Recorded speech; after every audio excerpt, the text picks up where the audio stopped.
Hello, my name is Matt Brazel, and I'm an IT asset management solution consultant here at ServiceNow.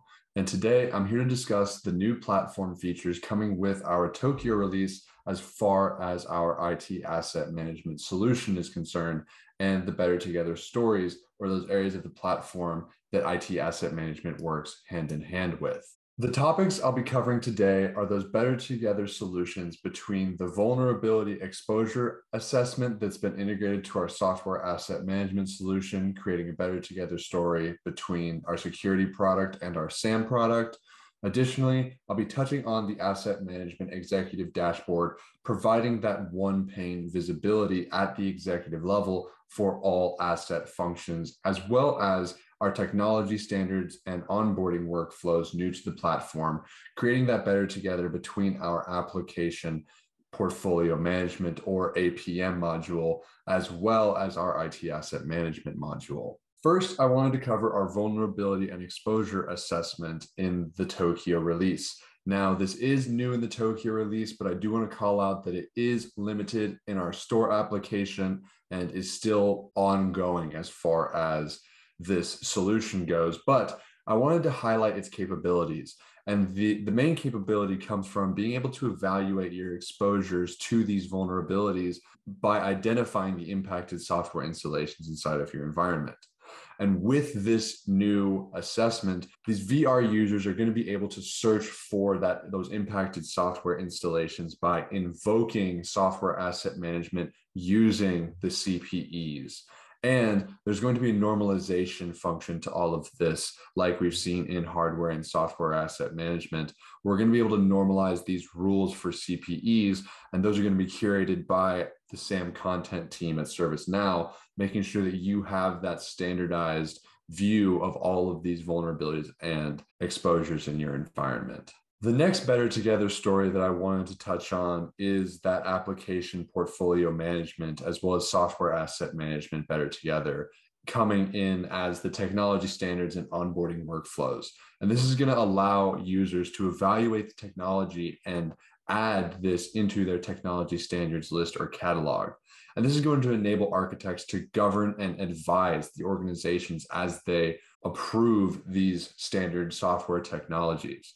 Additionally, through leveraging SAM and APM, as well as the service catalog, you're going to be able to manage the onboarding and rationalization of these technologies, all while being able to define and track relevant life cycle stages to each of these assets. The final piece I wanted to cover here is the asset management executive dashboard. And this is really that one-stop shop, high-level view for all of the products ranging from software, hardware, and cloud, and bringing that all under one umbrella in one view, rather than needing our customers to go to those different workspaces.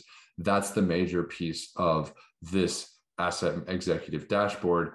And this is going to provide the capability to oversee all of those asset functions, have visibility into the health and life cycle across the entire asset estate, and providing executives with a dashboard and workspace so that they have that space to make those high-level decisions and manage KPIs, as well as ultimately lead to cost savings. Now, I'm going to step us out of PowerPoint and into a live instance to show this particular solution. So we're now here in a live instance looking at the asset management executive dashboard, and we're going to be presented out with key widgets and pieces of information reporting at the highest level of our asset estate. We're going to be able to see the total spend broken down into hardware, software, and cloud, as well as the actual savings coming from our software and cloud environment, as well as potential savings that we are yet to see. As we come down into view, we're going to be able to see the asset fulfillment time. So this is going to be broken down into software and hardware, and this is going to indicate the number of days that it takes for the number of requests to be fulfilled, making sure that we are accurate and efficient in fulfilling those requests.